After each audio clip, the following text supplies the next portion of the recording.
È una strada ad altissimo rischio perché è una strada trafficata.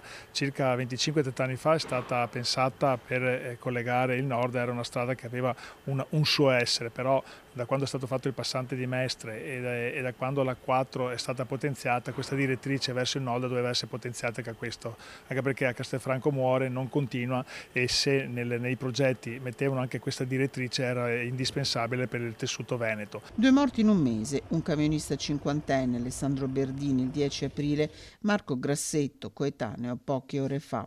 Una strada pericolosa, la strada regionale 308, percorsa da 50.000 veicoli al giorno, nodo cruciale per la viabilità dell'Alta Padovana. Gli autotrasportatori avevano posto il tema del suo raddoppio durante la campagna elettorale per le regionali. Il tema non può più essere rinviato.